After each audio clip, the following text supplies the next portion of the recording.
આવો રાજુલાની રંગતના વહાલા વાચક મિત્રો, ભારતીય હાથી વિશે થોડી સમજદારી મેળવીએ. હાથી ભૂમિ ઉપર રહેવાવાળું સૌથી મોટું પ્રાણી છે. હાથીની મુખ્ય બે જાતો ભારતીય હાથી અને આફ્રિકન હાથી છે. હાથી એક મોટું સ્થૂળ શરીરનું સૂંઢવાળું પ્રાણી છે. ભારતીય હાથી ભારત ઉપરાંત બર્મા, સિયામ, મલાયા, સુમાત્રા અને શ્રીલંકામાં વસે છે.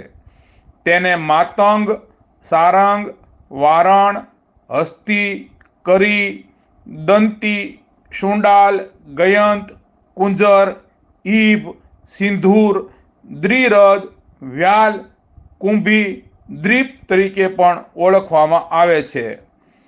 ભારતીય હાથીની ઊંચાઈ 2.5 થી 3 મીટર એટલે કે 8 થી 10 ફૂટ હોય છે અને સૂંઢથી પૂંછડી સહિતની લંબાઈ 9 મીટર એટલે કે 29 ફૂટ જેટલી હોય છે અને તેમનું વજન આશરે 3000 થી 3600 કિલોગ્રામ એટલે કે 150 થી 180 મણ જેટલું હોય છે.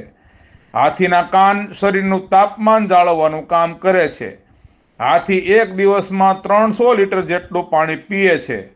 હાથી માત્ર એક ઘૂંટમાં 14 લીટર પાણી પી લે છે, જે એક વ્યક્તિને 3-4 દિવસ સુધી ચાલી શકે છે. હાથી પાણીની ગંધ 3 કિલોમીટર દૂરથી પારખી શકે છે. હાથી એકમાત્ર એવું પ્રાણી છે કે જે કૂદકા મારી શકતું નથી. હાથી ખૂબ જ બુદ્ધિશાળી હોય છે. તેમની સગર્ભા અવસ્થાનો સમયગાળો 680 દિવસનો એટલે કે 2 વર્ષ સુધી પ્રેગ્નેન્ટ રહે છે. હાથીના કાન મોટા હોવા છતાં અવાજ સાંભળવામાં નબળા હોય છે. હાથીને ઊંઘ ઓછી હોય છે. રાત્રે ઊભા જ ઊંઘ લે છે. હાથીની ચામડી 1 ઇંચ જાડી હોય છે. હાથી સૂંઢ વડે જમીન પર પડેલી સોય પણ ઉપાડી શકે છે. હાથી પાણીમાં ખૂબ જ લાંબા અંતર સુધી તરી શકે છે.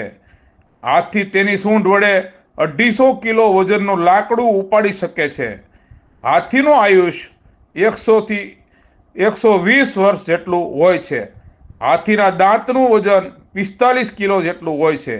હાથીના પ્રજનનનો સમયગાળો 4 થી 5 વર્ષ જેટલો હોય છે.